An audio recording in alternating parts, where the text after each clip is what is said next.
Okay, so picture this music and me dancing in the garage as my husband is putting down the epoxy, and I'm the fairy queen. My job is to use those flakes. Well, and you use the funk. You use the funk to distribute the flakes. To power the flakes. And here's the tip. Because you don't want to just, like you're feeding a bird. No, because then they all clump in the same area. Yeah, you got, what do you do? You got to wave it. I use wave the that hand. circle back. Yeah, you do. I put it out and circle it back like you're whipping it out. So you come out and up. Out and up. Yeah. Out and up, and it came, and then it kind of. And it just. It's almost like a baseball pitch, like a baseball pitch, but you're making a underhand, and then you're whipping it back, and then in that process, glorious. You're listening to Home Wizards, and of by course, the way. I'm Eric Stromer, and we're the fairy talking about queen. Cindy making her hand flick those doing flecks epoxy. It was to fun. get the epoxy look. That was my technique, and I'm happy to share it because you are I think a genius. Because when you do that softball pitch, but you're holding the flex and you're bringing it back. Well, you are. You're a funky epoxy fleck genius, is what you are. We need a little more of the funk music. Let me just hear a little funk James music. Brown is absolutely what you need. You've done epoxy before, right? Yes. Epoxy's unbelievable. It's great. So we have it in our garage floor. We did this. We bought it at a big box store. Yeah.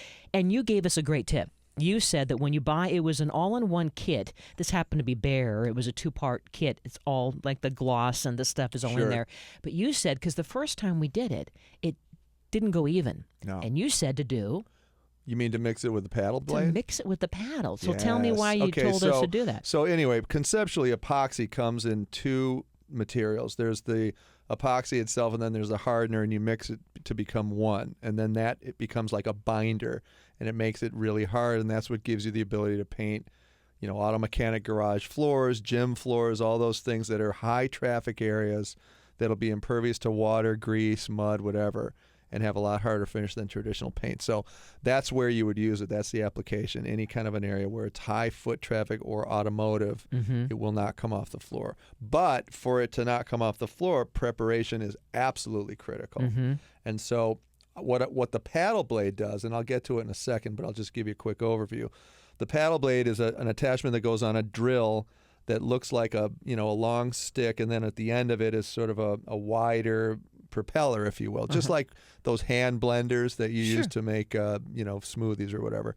But it's a larger thing that you attach to a drill, and that'll really effectively mix the part A and part B of the epoxy to get an even swirl on it, so that you're not going to have discoloration when it starts to lay out onto the floor. Because it was driving me nuts the first time we did it. So my husband was in charge of doing it. It looks like marbleized brownies, the light and dark brownie that you make. It gives it that sort of swirl to it, which you don't want unless you're specifically trying to get That's that a good look. comparison. We wanted to be so we chose this lovely kind of a gray flannel, and we have the little flakes that come in white and blue and gray and black. And he's using the nice tall paintbrush roller, I should say, right? Yeah. And you have to go fast. And then, but the first time we did it, you could see splotches. I'm like, no. It's disheartening, isn't it? It was really sad. So then And by the way, Cindy called me, guys. She called me, and she actually was noticeably down and even a little depressed, I would say, because the technique was not as she wanted it to be. And because you go this far. I mean, here we have, nice insulated walls. We painted it. Yeah. We're getting ready to have nice garage organization. We've got a new door. We can't have mismatched swirls on your floor. What the heck? But this made a world of difference. Now it is perfect. Yeah. You can see the photos on yourhomewizards.com. Yeah, you should check it out, too, because if you can see her technique of flicking the flex, which I think is beautiful. It's pretty fun. I mean, you don't have to have the flakes. There's all different colors. You can have solid. You can have whatever you want. But it kind of looks like a kind of a granite terrazzo. It looks like a countertop. And it looks like it turns any garage or basement floor into the appearance of a place where you can use it for more than just parking a car. It gives it a room feel. It's a polished feel. It's a polished feel. It's almost like carpet, but with paint. So anyway, the way to get there... Yeah.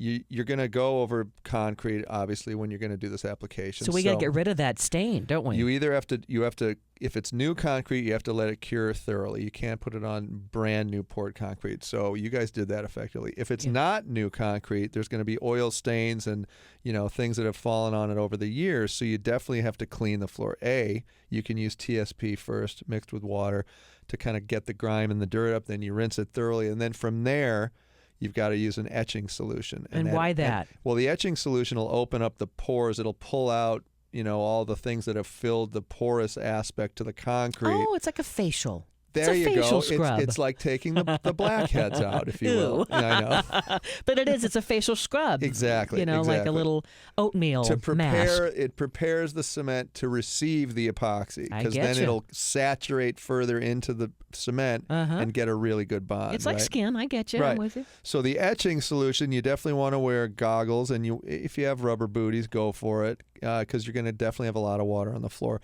You may want to tape some plastic around the perimeter of the room about 2 feet up onto the wall and let it drape down, so that if any of those splashy, splotchy stuff that occurs when you're using a big broom or you're using a squeegee or sponge doesn't affect the wall around it.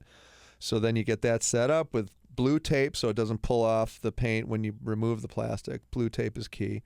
So you got it all coated with your plastic. You get your etching solution on there. Go section by section. 4 foot by 4 foot sections. Use it on there. Let it work its magic. Rinse it off, and then move on to the next section. Right. Get it all done and dry and thoroughly rinsed. Make sure it's thoroughly dry. That's the key. Keep the door open for a couple of days during the day if you can to get that air in there. If you don't have that ability, then put a fan in there and exhaust it. And then you're ready to go with your epoxy. And basically the epoxy works this way. You get part A and part B, you mix them together, you use the paddle blade and a drill, get it good and ready to go. Don't mix too much that you can't cover the floor with in a certain amount of time, because the stuff sets up quickly. Right, like in a couple hours. And to that point, you got to always leave a wet edge, meaning that before you recoat it, it doesn't want to be dry. It wants to have a wet edge so that when you bring up another aspect, another part of the paint area, that like the 4 foot by 4 foot area, and they blend together, one's going to still be a little bit wet so that they'll dry together evenly and the color won't change on you, because that's when you get color variation.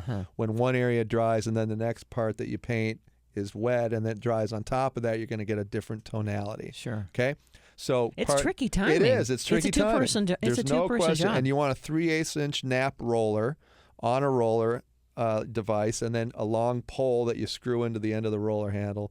So one person can pour the stuff on the floor, and then the other person can roll it out. I like to cut the perimeter of the room first with a paintbrush. Yeah, that was my job. I was the cutter. Good. And the fairy dust. Good.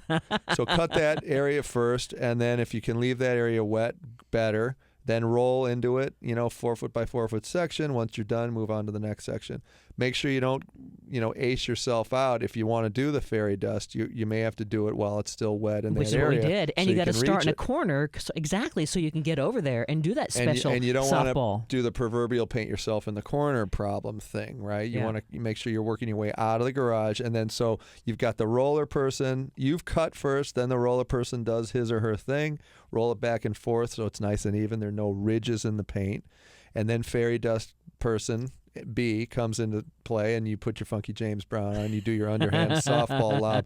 Get those little and if you have a synthesizer to get that sound of crystals going, great. Even better. If not, don't worry. Yeah. And then let it kind of fall onto the floor, and then you'll establish the way you throw your arm out, which is what you did, so you have consistency, so that those flecks always kind of look the same as you go through the whole garage floor. And then you're done. You back your way out, and it's over, and it's good, and you can't believe how amazing it gets. The stuff dries really hard, so don't bother trying to wash the roller. Just throw it out after you've done it. You're going to kind of go through maybe 2 or 3 of them if you have to stop at a certain point. But it's a total transformation, like in half a day. But don't release. If you are doing the flex, when you're doing the softball touch, don't release as your arm is extended straight out. No. Go out, keep holding the flex, and then the last circle minute, back to your chin, and let it, and then it's break like it down. a fine jump shot. Because then it's going to flick your scatter. wrist. Otherwise, it's going to all goes in one clump, and it's not. that? It's not a good look.